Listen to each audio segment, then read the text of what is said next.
Hello students, तो आज मैं स्टार्ट करने जा रही हूँ physics class 12 chapter 2 electrostatics potential and capacitance का first derivation potential due to a point charge. बहुत ही इंपॉर्टेंट डेरिवेशन है, अक्सर एग्जाम में आता है, तो ध्यान दीजिएगा इसे कैसे करेंगे। तो देखिए हमने क्या किया, एक point charge plus Q consider किया ओरिजिन पे, और हमें क्या करना है, पॉइंट पी हमने लिया आर डिस्टेंस पे, और इस पॉइंट पी पे हमें पोटेंशियल फाइंड करना है। ठीक है, यहाँ पे ध्यान दीजिएगा फिगर में ये इन्फिनिटी है, इन्फिनिटी से किसी चार्ज को पी डैश तक लाया गया है। ठीक है, और हमें इस यूनिट चार्ज को ही हमें कहाँ लाना है, पॉइंट पी तक लाना है। पॉइंट पी तक लाने में कितना वर्क डन करना पड़ेगा वो फाइंड करना है। ठीक है, ओरिजिन से आपके पी डैश की दूरी कितनी है, एक्स है, ध्यान देना है, और ओरिजिन से पी की दूरी कितनी है, आर है। ठीक है, तो जो हमने फिगर बना उसे लैंग्वेज में लिखना है। Let us consider a point charge Q at origin O, we want to determine potential at point P. ठीक है, और which is at a distance R from origin.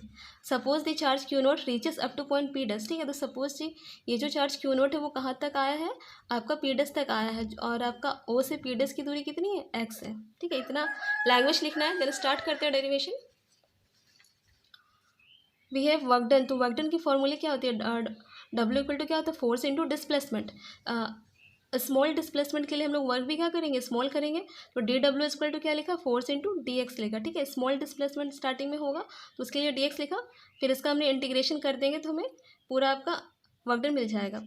तो देखिए एफ डॉट डी एक्स, तो dot जब भी आता है तो हम लोग का फॉर्मूला क्या होता है, F D x cos theta. ठीक है, डॉट को हम लोग हटाते हैं तो उसके प्लेस में क्या यूज़ करते हैं, कॉस थीटा यूज़ करते हैं। तो एफ डॉट डी एक्स क्या होगा, F D x cos theta. यहाँ पे ध्यान देना एंगल हमारा कितना बनेगा, देखिए यहाँ पे फोर्स और ये डिस्टेंस, मतलब ये दोनों के बीच के एंगल हमारा कितना बन रहा है, 180 डिग्री बन रहा है। तो हम लोग थीटा के प्लेस पे क्या लिखेंगे, कॉस 180 डिग्री, और क्योंकि कॉस 180 की वैल्यू क्या होती है, -1, तो ये इसकी वैल्यू क्या हो जाएगी, -1, इस वजह से यहाँ क्या हो गया, माइनस। तो डी डब्ल्यू हमारा क्या हो गया, माइनस एफ डी एक्स, ये इक्वेशन 1 हो गया। अगेन हमें चैप्टर 1 में हमने पढ़ा था कूलम्स के लॉ में कि फोर्स एफ इक्वल टू क्या होता है, 1/4πε0 Q1 Q2/r²। आर हमारा क्या है, डिस्टेंस का स्क्वायर है। ठीक है, तो यहाँ पे हमारा चार्जेस क्या है, देखिए हमारे चार्जेस एक क्यू है और एक चार्ज क्या है, क्यू नॉट। तो ये हमारे Q1 के प्लेस पर और ये Q2 के प्लेस पर लिखेंगे, और दोनों के बीच की डिस्टेंस कितनी है, एक्स है। ठीक है, अभी आर को नहीं लेना है, ये दोनों चार्ज के बीच की दूरी कितनी है, एक्स है। तो हमने वही यूज़ किया, F equal to 1/4πε0 Q not by X, equation 2। अब देखिए फ्रॉम 1 and 2 हमने क्या करना है, इक्वेशन 2 के वैल्यू को यहाँ एफ के प्लेस पे पुट करना है। तो डी डब्ल्यू इक्वल टू क्या होगा, एफ के प्लेस पे ये पूरा वैल्यू पुट किया हमने, और ये डी एक्स। ठीक है, माइनस साइन माइनस जैसा है, डी एक्स आपका डी एक्स है, एफ के प्लेस पे ये वैल्यू पुट करना है। अब हमें क्या करना है, इसका इंटीग्रेशन करना है, इंटीग्रेटिंग बोथ साइड्स। इंटीग्रेशन करेंगे, वर्क डन हमने 0 से लेकर डब्ल्यू तक किया, डी डब्ल्यू लिखना है। यहाँ पे जितने भी कांस्टेंट टर्म है सभी बाहर आ जाएंगे, आपको ध्यान देना है डी के साथ जो टर्म होता है वो वेरिएबल होता है। ठीक है, बाकी सारे टर्म हमें बाहर निकालना है, या फिर जो भी फिक्स वैल्यू है वो क्या होता है, कांस्टेंट होता है। क्यू नोट ये सब फिक्स है, पाई की वैल्यू फिक्स है, एप्सिलॉन नोट की वैल्यू फिक्स है, ये सब कांस्टेंट है, सबको बाहर निकालना है इंटीग्रेशन से। इंटीग्रेशन करना है आपका किसका, डी एक्स बाई एक्स² का। देखिए हमारा वैल्यू क्या हो जाएगा, हमने इन्फिनिटी से कहाँ तक लाया, आर डिस्टेंस तक लाना है, ये ध्यान देना है फिगर पे थोड़ा। इन्फिनिटी से हमने चार्ज को लाया है कहाँ तक, पॉइंट पी तक लाना, और पी की दूरी कितनी है, आर दूरी है। ठीक है, तो इन्फिनिटी टू आर हमने इसे लिया है। तो यहाँ पे infinity to R D X by X. अब देखिए ध्यान दीजिएगा, एक्स को हम ऊपर ले जाते हैं तो क्या होगा, एक्स की पावर -2 डी एक्स हो जाएगी। बाकी सभी टर्म को जैसा वैसे लिखना है। यहाँ पे ध्यान देना, इंटीग्रेशन का साइन पे डी हट जाता है, आपका वैल्यू क्या होगा, डब्ल्यू। ठीक है, और 0 से डब्ल्यू ये तो डब्ल्यू ही लिखना है। अब यहाँ पे थोड़ा ध्यान देना है, एक्स की पावर -2, तो यहाँ पे इंटीग्रेशन एक्स एन। तो देखिए फॉर्मूला कौन सा है, देखिए यहाँ पे मैंने लिखा है, इंटीग्रेशन ऑफ एक्स एन का होता है, का वैल्यू क्या होता है, एक्स का power n+1 divided by n+1। ठीक है, अगर इस टाइप में आपका क्वेश्चन है तो उसकी वैल्यू क्या हो जाएगी, ये। तो हम लोग इसके अकॉर्डिंग अरेंज करेंगे।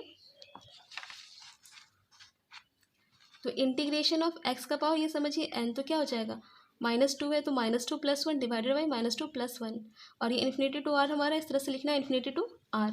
बाकी बाहर का टर्म जैसा वैसा रहेगा, यहाँ पे सॉल्व करेंगे, एक्स की पावर क्या हो जाएगी, सेपरेट करने पे -1, यहाँ पे भी -1। देखिए यहाँ पे ये माइनस और ये माइनस क्या हो जाएगा, कैंसिल हो जाएगा, इन्फिनिटी टू आर रहने देना है। अब देखिए ये वैल्यू हमारी क्या हो जाएगी, डब्ल्यू क्यू नॉट बाई 4πε0, और एक्स की पावर -1 को हम लोग 1/x लिख सकते हैं, 1/x इन्फिनिटी टू आर। ये टर्म जैसा है वैसे यहाँ पे देखिए ये क्या करना है, इसको कैसे सॉल्व करते हैं।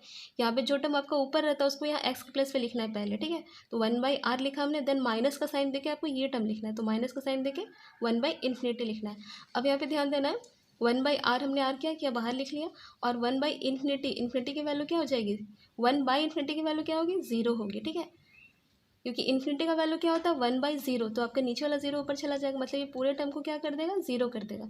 तो आपका वैल्यू ये बस 1/r बचेगा, जिसे हमने बाहर लिखा है। अब यहाँ पे थोड़ा ध्यान देना है, हमें पोटेंशियल फाइंड करना है, वर्क नहीं करना था। तो पोटेंशियल और डब्ल्यू में क्या रिलेशन है, तो देखिए v इक्वल टू क्या होता है, W/Q0 होता है। तो W इक्वल टू क्या हो जाएगा, V इंटू Q0, ठीक है। तो W इक्वल टू क्या होगा, V इंटू Q0। तो W के प्लेस में हमने क्या लिखा, V इंटू Q0।